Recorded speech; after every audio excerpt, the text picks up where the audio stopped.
Everybody. Hello and welcome once again to our second in the CCOVI Lecture Series for 2019. As we bring you the latest in grape and wine research that's happening here at the Cool Climate Enology and Viticulture Institute. My name is Stephen Trussler, and I am the undergraduate senior laboratory instructor. And I'm very pleased this afternoon to be able to introduce our speaker, who is Dr. Ronald Jackson. Dr. Jackson is a renowned author, wine writer, and I know, renowned, and has been a CCOVI Fellow since the inception of the Institute. And for those of you in the undergraduate program, you will have remembered using his textbook in our sensory class last semester. Yep. He attained his PhD from the University of Toronto, where he specialized in botany and plant pathology. And it was during one of his sabbaticals at Cornell University, just across the border here, where he shifted his academic interest to all things enology and viticulture.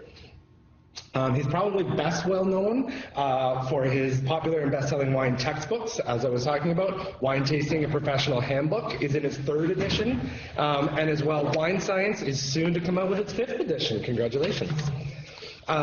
He has accepted an early retirement, which he says has given him more time to focus on his writing and dedicated to his wine groups.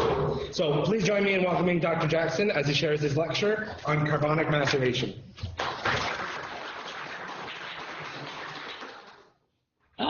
Thank you very much. I decided I'd talk about carbonic maceration since almost nobody else does. Then I thought, well, you're supposed to have titles that are kind of a little zippy, and so I thought, well, modern version of a Neolithic wine. I'll explain why I think that. Okay, no. For those who cannot remember what carbonic maceration is, it is not chewing on coal, nor is it what we have here, the beau gilet jaune est arrivé, le sacré goût de bouchon cette année. Now, I don't know how many of you know your French and modern French history, like several weeks ago. Le Beaujolais that's a pretty jacket. And jaune is yellow, and of course these are the yellow jackets that were on the streets in Paris and so on, complaining and everything else.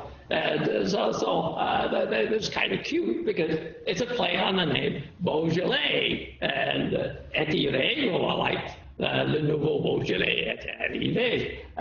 So I thought it was pretty cute, but really it's more like Beaujolais nouveau est arrivé. Okay, whoop. I'll learn this thing.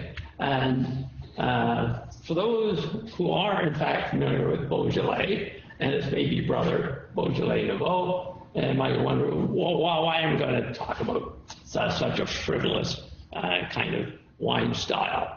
Because most people associate with Beaujolais Nouveau, or if you're really a self-respecting aficionado, then obviously you're going to have nothing to do with that kind of low-grade type of wine that doesn't last very long or anything. And but there are several reasons why I chose this, other than I had to think of something. In fact, I do like Beaujolais Nouveau. It is fun wine, it's quaffable, it's pleasant, but do we have to always be serious about wine?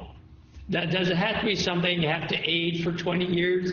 And if it is, well, I'm out of luck because I don't know if I'm going to be here in 20 years. So I like stuff that I can go buy now, drink now, forget about this aging stuff. That's for young people. Okay.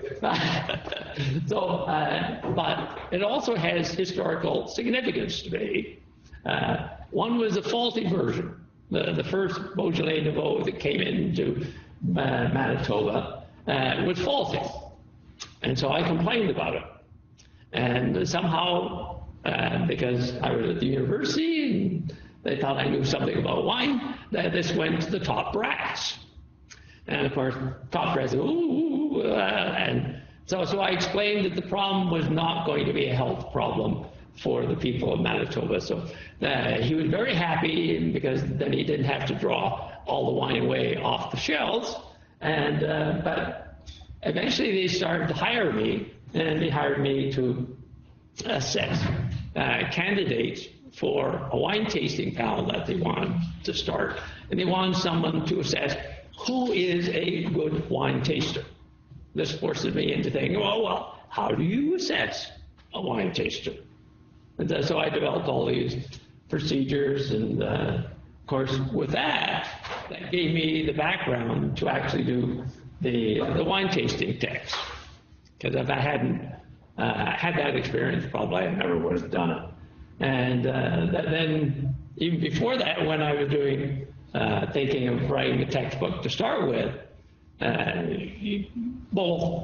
anybody who writes textbook or does anything of this sort, you think of marketing.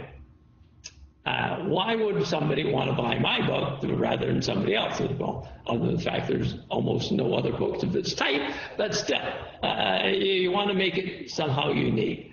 And so I knew that none of the other main books, so certainly Amarine didn't talk about carbonic maceration. So I thought, well, I could, and where's all the literature? Well, it's all in French. Oh, well, that's okay. I can read French. And so I chose it, and the same kind of rationale with Amarone. It was all in Italian. Okay, do I read Italian? No, but I can translate it. And so that gave me some techniques of winemaking that could help make that book unique. Oops, still going the wrong way. Okay, but before we get into that, well, why do I talk about this modern version of a Neolithic wine? Well, I asked you to get in your little time machine and project yourself back 9,000 years. Okay, and you're now situated in Anatolia, Turkey. And this is where people think, at least based on current evidence, the first wines were in fact made. And well, back then, in that area, you're a little group of people, you've been able to develop the technique of making ceramic pots. And they have nice little narrow. This is one that, this one, if you want to see it in its reality, you just go to the Royal Ontario Museum. And it's one of the first, oldest vessels in which some wine remnants have been found. But if you go there, don't expect flashing lights and neon and arrows and everything. They'll look, oh, right here, there's one of the first vessels that we've ever found remnants of wine in. No, it's in a glass case with other things, and nobody makes any big deal. To me, I'd make a big deal, but they don't. But it's sitting there. And so, okay, yeah, you're there, and what do we next do? Some soul order. Okay, now there you are in Anatolia, and your wife just been out on a happy field day, found all these wild grapes, and she comes back, and you're gorging on all these nice grapes, but you've got more than you can eat. Oh, wow, what? Hey, we've got all these ceramic pots. We can just pile all the rest into ceramic pots. Okay, we'll pile them away. And then you hear, there's a lion crawling around out here. I don't want to become supper, so maybe I'll go out and turn him into a Tarzan loincloth. And so off you go hunting for the lion. And it's a hot fall, and of course, now all these grapes are in this narrow vessel, sitting there getting hot. Nobody knows, they start to self-ferment. And then eventually you kill the lion, you have your loincloth, and you come back, and everybody's happy, you're back safe. And, but of course, in all your enthusiasm, having your nice lion loincloth, you forget about the grapes that are sitting there in the jar. They continue until suddenly you have this wonderful aroma is wafting through your nice little abode. And so you go and have a check at it, and that is where it's coming from. And then, but obviously the grapes are now kind of mushy because they've been sitting there for a while. They start to self-ferment, they're getting soft and so on. And so you try and pour them out, of course, it doesn't work. Fluid starts coming out. Oh, so you run and get a cup. Well, you have all these pots now, and so you collect it, and you sadly say, yay, Eureka! Neolithic wine. And of course, ipso facto, we have Beaujolais, another play on Beaujolais. And of course, we call that wine. Okay, now will I get it right? Aha! 4 times around. Okay. Obviously, this is fictitious, but there is a rationale for why I create this silly story. Okay, how were wines probably first made, and how does it actually relate to Beaujolais? They're made from grape clusters. You don't take them off the stems. You pile them in a broad, shallow fermenter. You cover them with wood or plastic closure. You leave them there to suffocate, and they start, carbon dioxide starts to build up, and the grapes start to ferment, and the grapes do start to break down, and in filling the container, you do have some breakage.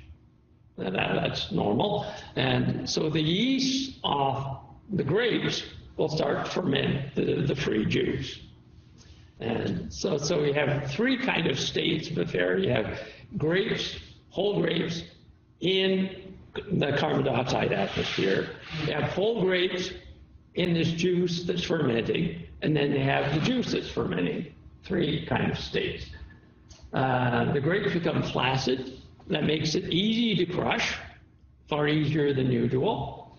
And you take off the free run, and if you want to make a Beaujolais Nouveau, the free run is what you make Beaujolais Nouveau out. If you want to make regular Beaujolais, or something that's going to last a little longer, then you take the press run. And in this case, the press run is actually your best juice. It will actually produce a wine that will have at least some aging potential, other than Beaujolais Nouveau, which is about 6 months. And these are some photographs of this type of fermenter, the initial fermenter. This is an oak one, and they're about 2.5 meters high, generally. And you just fill it right at the top. You put wood and plastic over the top, and just let it go for 5, 8, 20 days, depending on the temperature that you have. More modern version is, of course, plastic, with a plastic top that fits down nicely. And these are the grapes at this initial auto-fermentation stage. You can see the stems. The whole thing is there.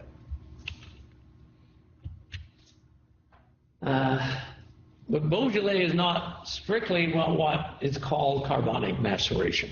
They talk about it. It's what more or less you have to call semi-carbonic macerations.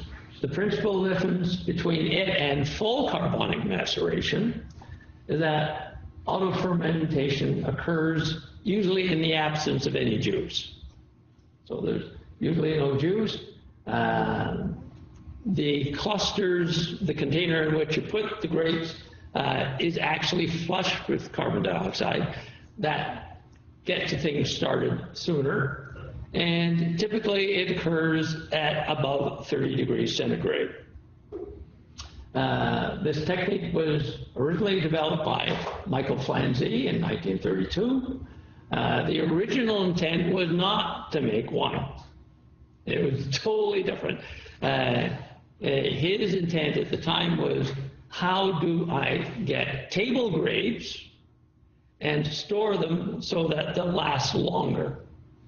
And so his thought was, well, I'll do it the way they're experimenting with apples. We'll put them in a container with a high concentration of carbon dioxide. Well, it didn't work. Grapes have a lot of sugar. Apples don't. And so what happened is the grapes stop respiring, and they start fermenting. And it produces alcohol up to about 1.5 to 2% alcohol, at which time the grape cells die. That's it. Somewhere along the road, he obviously realized that there were some interesting flavors being produced. And so he ferments them, and certainly these flavors that you get out of this style are more intense. The wine, he found, was smoother than if you made it by traditional, quote, techniques, and just kind of more enjoyable. And he was the one who actually dubbed it maceration carbonic, which what we do in English, we just take a French term, swing it around, pronounce it in English, and suddenly we have carbonic maceration. And, okay, even though the process was new, how do I get connection with Neolithic? There's this simpler technique, and apparently this technique, when you start to look at the literature, old literature, you find that it was actually pretty common. Everybody knows that you could not have a crusher. You could just take them and stop them with your feet. Well, let's go and leave some of them uncrushed. Well, back then, people started, this must have been common all the time, that in a fermentation, you would always have some grapes that were uncrushed. So they'd be undergoing carbonic maceration, even though people didn't have the term. So you had the juice fermenting, but the berries that were whole would be fermenting in this different process. And Pasteur recognized it as being common. He actually, tout le monde sait. Everybody knows that this is how, that is common. And he actually recommended in one of his books in 1872, and other sorts, there's one source, if you start looking at the old literature, Henderson, 1824 book, an English one, that talks about how wines were being made. He mentioned it. Cox in 1864, talking about Beaujolais, he talks about it. Thurticum and Dupré, 1872, he talks about it being used in Bordeaux and Burgundy. And Gillot in 1861, he's talking about it being used in the Champagne region. Well, most of you know that in Champagne, you get the grapes as clusters, and then you slowly press them.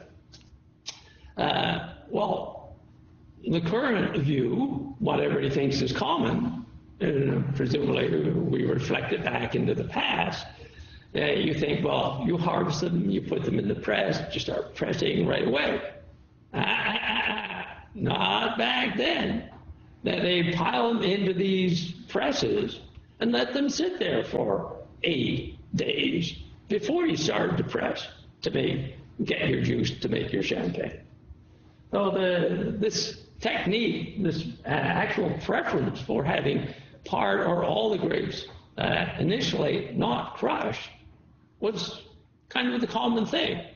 And it was only when you got really efficient modern presses that could press the grapes, crush them, and then you could press, that became what is called normal, traditional. So traditional 150 years ago was not what it is today, for sure. And the only area where it is still standard is in Beaujolais. They've still retained the old technique. But it was used in Rioja, I don't know if it still is, I haven't been there. It was apparently common in making Barolo and Barbaresco in Italy.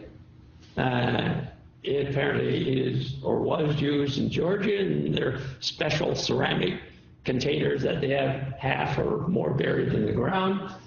So a lot of information that this was a technique that had been around a long time. Modern carbonic maceration, where you don't have too much juice associated with it, the one that Flanzy came up and recommended, it's now used in Italy. That's basically how they make their Vino Novello, and is used to limited degrees in Canada, United States, Australia, and who knows where else.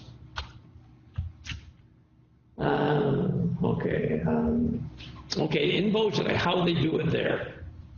Okay, they harvest, obviously, the clusters by hand, because you don't want to crush the grapes.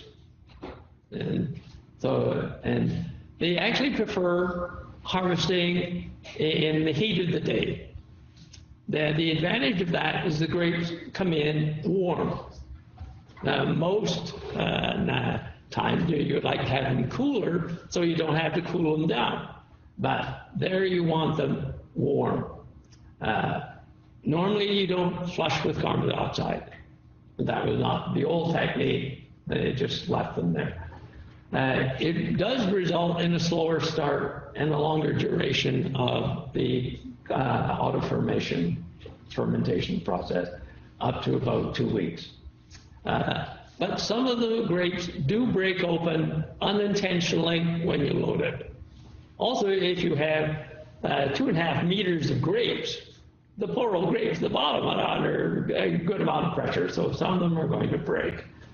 So you get these 3 stages, and as the process progresses and that the grapes become flaccid, then they will actually, the weight will crush the berries because the skin is getting weaker, some of the juice is oozing out, and of course they'll collapse progressively.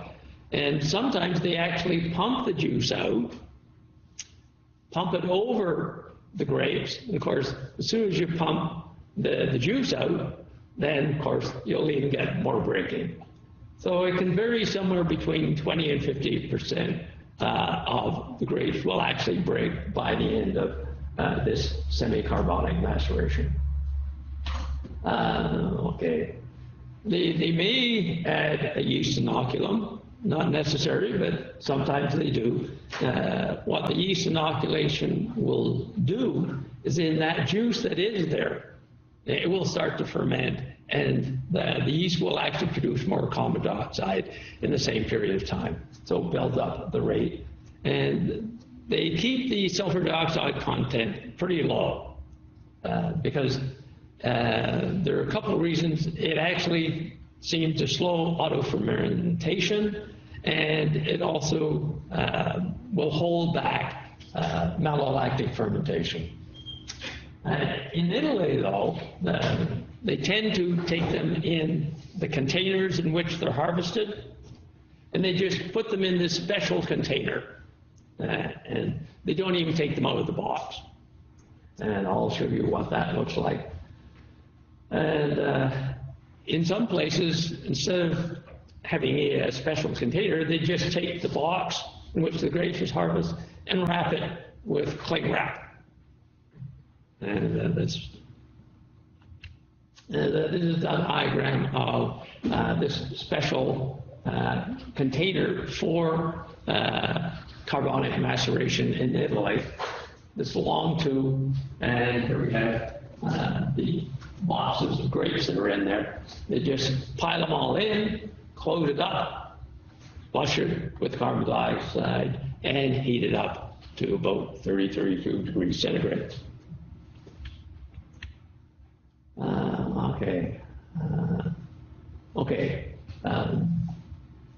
The process, well, why might you want to use it? Okay. It does generate definitely a unique, fresh, fruity character. And so that's consistent. But what happens with your cultivar that you use? Well, boy, that'll really where things become interesting. With some grape varieties, such as Shiraz and Muscat, it enhances the varietal character. It doesn't mask it, it enhances it. In grape varieties, the Carrigan and Gamay, which are not particularly uniquely aromatic, it adds some character. So if it doesn't have too much, it adds some. In others, it supplements. That's Marshall Foch from some of the literature, and sometimes it actually suppresses or masks the character of others, and it was used in the past with Concord to try and soften the Concord flavor. Also used has been used with some French hybrids and muscadine grapes to kind of cushion the distinctive varietal character of those grapes. So a lot of things you can do. The proportion of grapes that you use with the carbonic maceration process, how much do you need them all? No, it really varies.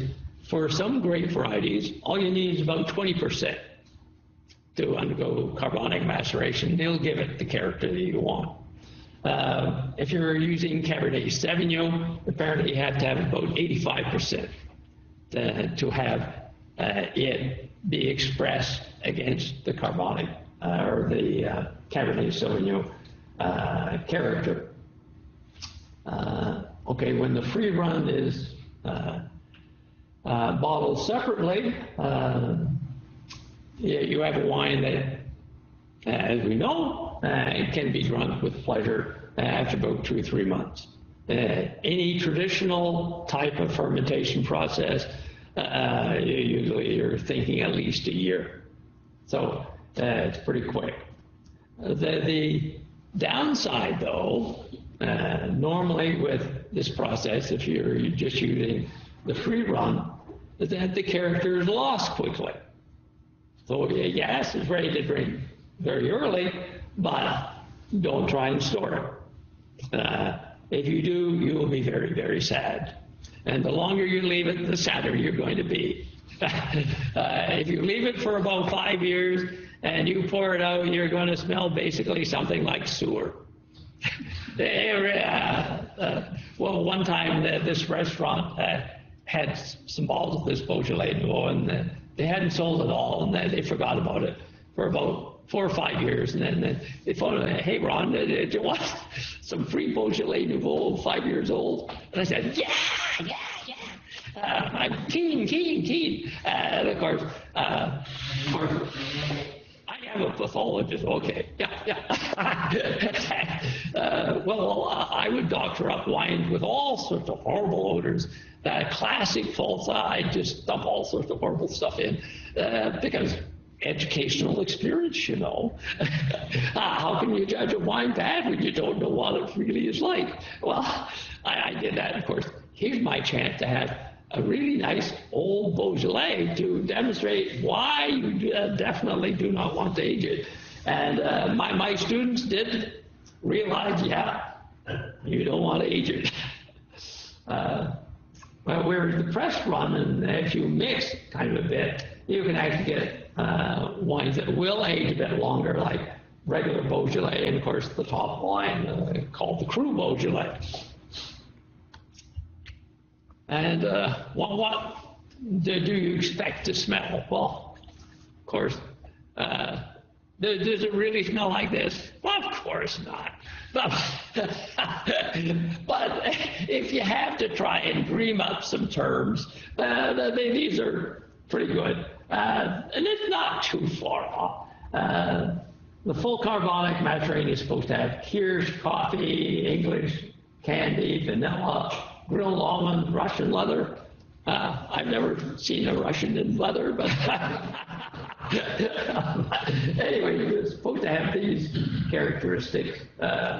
This is what Flancy said anyway, so well, that's what he said, that's what he said. And the semi-carbonic maceration, the Beaujolais, okay, it's supposed to have ruby red, whatever that would smell like, I don't know. Hyacinth, okay, yeah, I know hyacinth, all right. I've never smelled hyacinth in Beaujolais, no. Coffee, no. English candy, I don't even know what that means. I might. Yeah.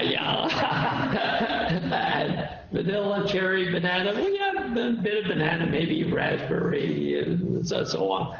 And some of the chemical indicators, because obviously this is based on chemistry, some of the ones that are seen to be fairly distinctive of carbonic maceration. We have ethyl cinnamate, ethyl-9, the conate, benzaldehyde, isoamyl, acetate, there's your banana stuff. What are the distinct advantages? Well, of course, as I mentioned, early drinkability. For the winemaker, that has kind of an advantage. You harvest the grape, you make your wine, and in a couple of months, the wine's gone. You've got money in your hand. So there is some advantage to that. Novel fruity character, herbaceousness tends to be reduced. It can enhance some varietal characters depending on the variety or reduce them for others. It generally, certainly is smoother taste, lower acidity, lower astringency, and of course, for people who are out there doing it, you can harvest basically any time. Disadvantages though, okay, everything has some disadvantage. It means you have some additional expenses because you can't go and mechanical harvest. So you have to pay people to go out and do the harvest.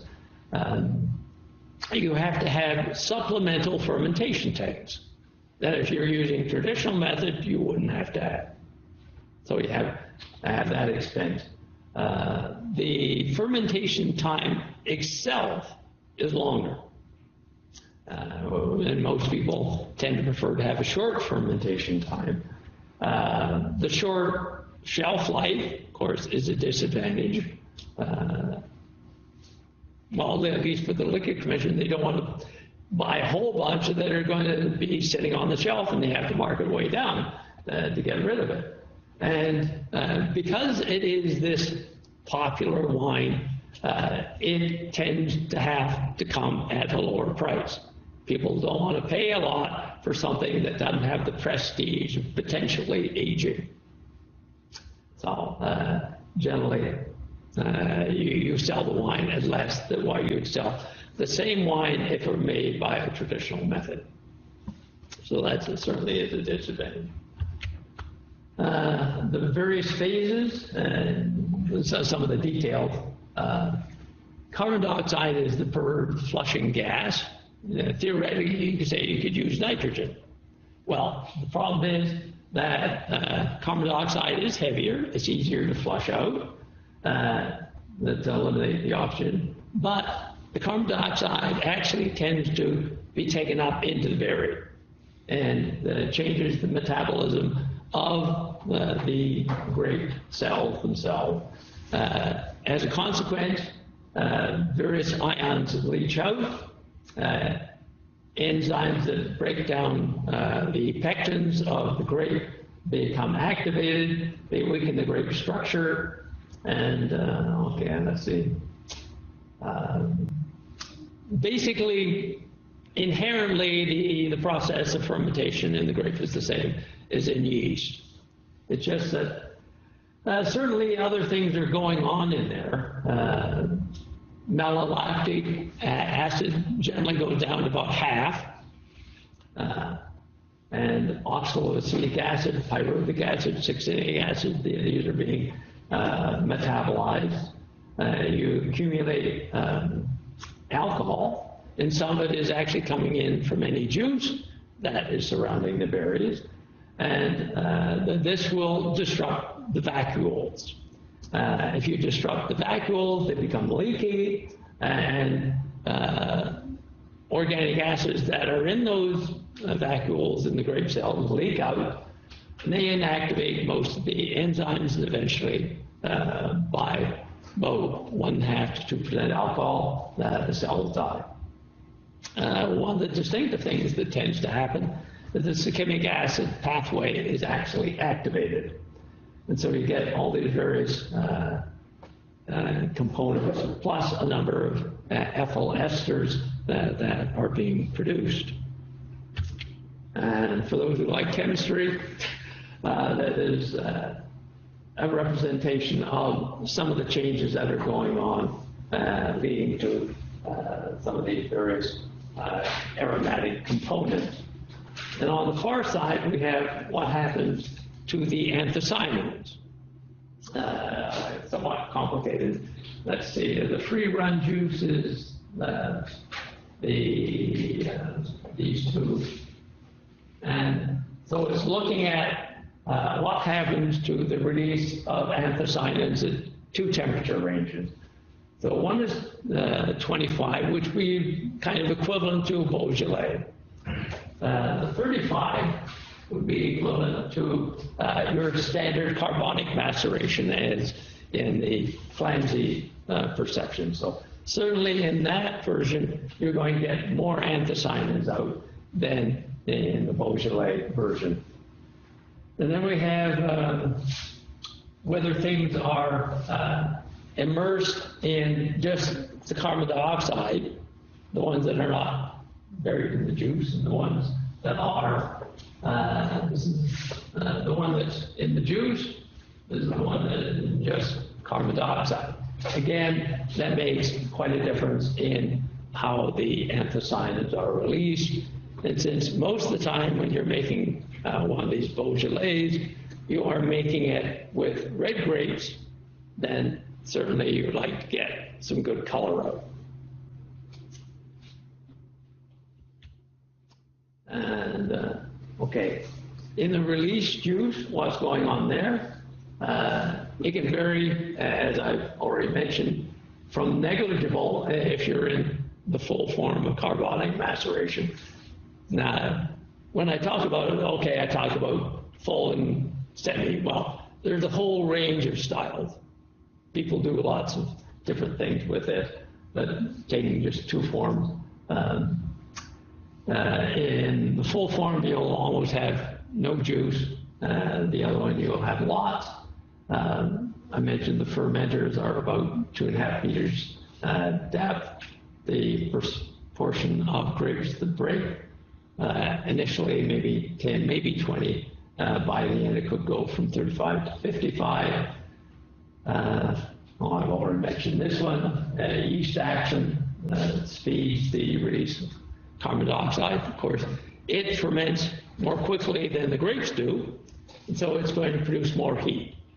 And so in the Beaujolais version, you're starting cooler temperature and slowly building up, so that the yeast will be adding to that heat release. And the principal fermenters, good old Saccharomyces cerevisiae is the standard one, but you do have some Saccharomyces in there. Okay. At the end of auto fermentation, then basically you take the free run and ferment it separately.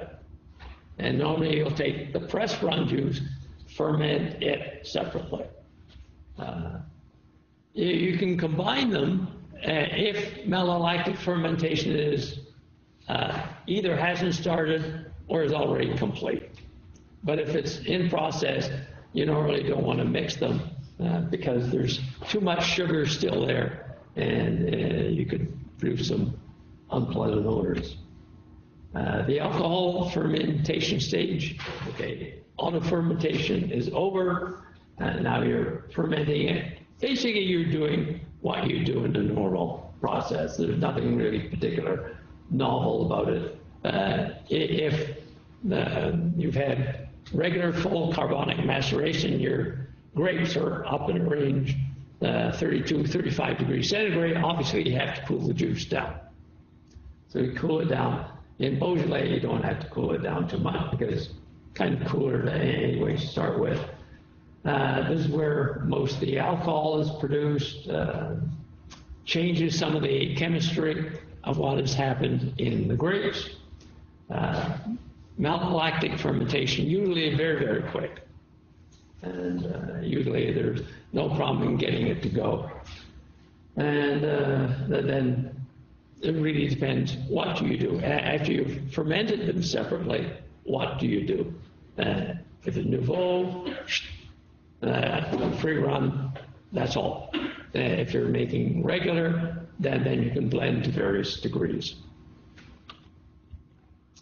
And what do you do with maturation? Well, if it's the nouveau novello, in a couple months, it's bottled and it's gone.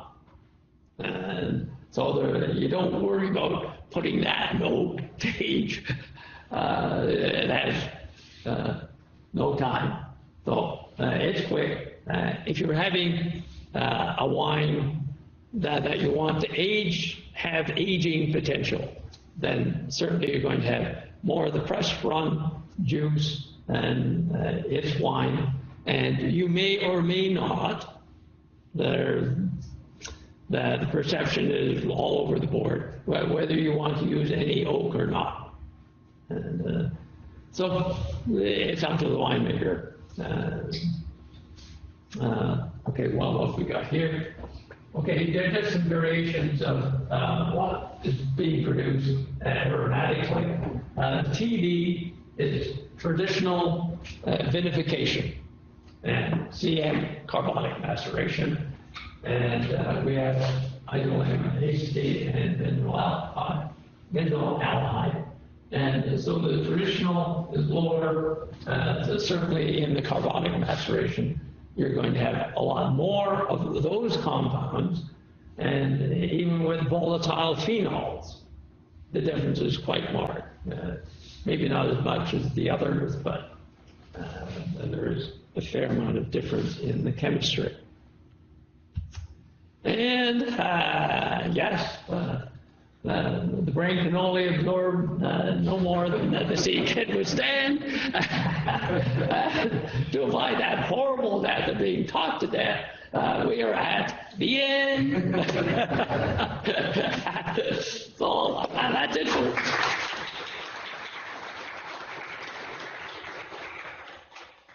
We have some questions from the audience here. Or online? No? Well, I absolutely have to know, what was the original fault that you found in that Beaujolais that started all this to happen? It was actually, they hadn't filtered it. They had forgotten to filter the wine. There was all this filtration stuff. It was cloudy. I put through a Millipore filter, and of course, I collected the stuff and looked at it, and oh yeah, you see all these bacteria and yeast floating around and other particles and everything else. And so I just complained and said, hey, Duran or somebody in the process made a real mess of the job. They forgot to do the filtering before they sent it off. And of course, Don Mouzier, who I was talking to on the phone, when I was talking to him, and he said, well, I hear there's material in there and bacteria and so on. I said, oh yeah. And he said, well, and you could hear kind of a tremble in his voice, is this a health problem? And I said, no, not a problem at all. Oh, you could just see the whole tenor of his voice change. Oh God, I love you. That means I don't have to pull the wine off the shelf. I had a question. So when comparing the grapes that are under CO2 blanket and the way that they're fermenting versus the grapes that are buried under juice, yes, right? Is there a different fermentation path or conditions between them? Because you said CO2 seeps in. Yeah. So between the ones that are just gas exposed out of the top. They've actually isolated the juice out of the grapes that are within, and the ones that are not, and yes, there is a difference in their chemistry. Is there one that's more preferred? Is it preferred to be under the juice or under the blanket? That's going to be a winemaker preference. Flanzy would go for what's just under the carbon dioxide. He was the originator of the technique, and I know that when I was talking to one of the Flanzies, they were not at all amused, to put it politely, that the technique had been used to talk about how Beaujolais is made. That they wanted to have nothing to do with that wine. And thought that it has just become standard to use that name for all these various procedures that have some whole grapes during the fermentation process. Excellent. Well, with that, we have a little gesture of our appreciation from COVI for your time and for coming to see us and having that conversation today. And we really appreciate you spending your time here with us. Okay, thank you so much. And thanks to everybody that's here or who else is online as well. I invite you to join us next week as we continue on with the CCOVI Lecture Series. Next week we will have Dr. Jim Wilworth in as our speaker, and his topic is the evaluation of plant material as an adaptation strategy for climate change in Canadian vineyards. So we'll see you next week, either here in person or online at 2 p.m. Oh, there we go. Never mind. We'll cancel it all. Okay, so some sort of supplements are being made with full clusters of fermentation in a partial carbonic maceration. Will the beneficial sensory characters of these full cluster withstand the aging, experimental time, or will the benefits be lost? The current evidence would be that it will be lost. Though the definite decisions on that are still not made. Some people are investigating it, but everything I've read would kind of predict probably it will be lost. Great. Thanks again, everybody, and we'll see you again next week.